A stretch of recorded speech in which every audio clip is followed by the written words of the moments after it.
爽爽，笑什么啊？没事。今天不哭啦？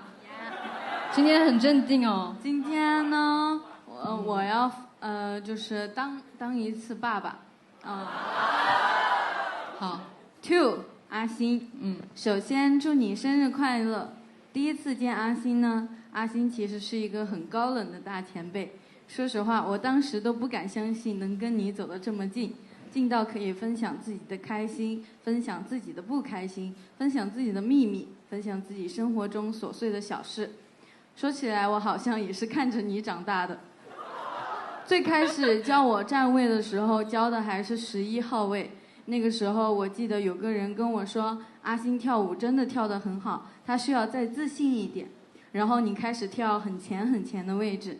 你第一次进圈，我也见证着；你进选拔，我也见证着。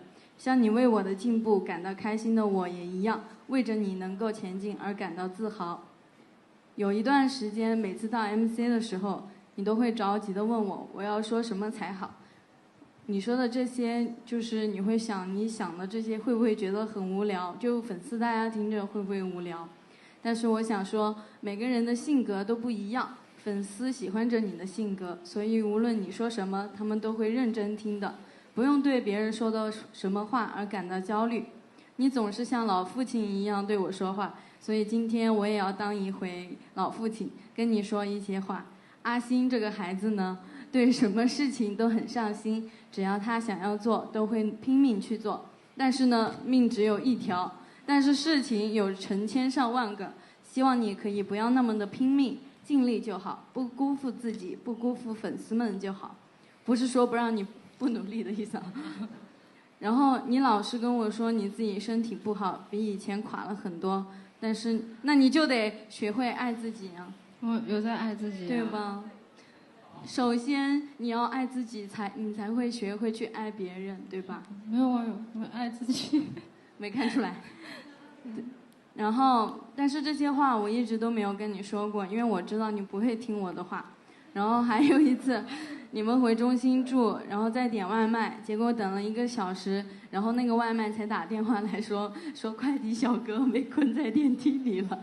然后当时你也崩溃的哭了，说这段时间做什么事情都很不顺。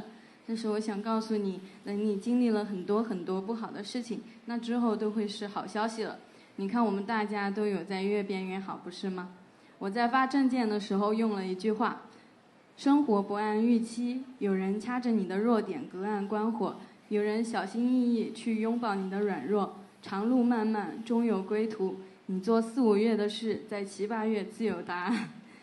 最后用一下陈珂前辈的话，努力最坏的结果不过是大器晚成。努力不是错，只是上天在考验你，一切都会有收获，一切都会有结果。生日快乐！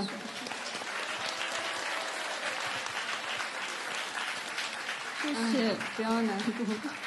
我想起那天外卖小哥，我就很想哭。对，然后就是他点了一点东西，特别想吃，然后结果1个小时后外卖那个店铺商家打过来说外卖小哥困在电梯里了，让他重新点一单，然后他当时就开始哭了。你觉得我当时就水逆传染给了那个快递小哥，所以他才困在那个电梯里面出不来。对，然后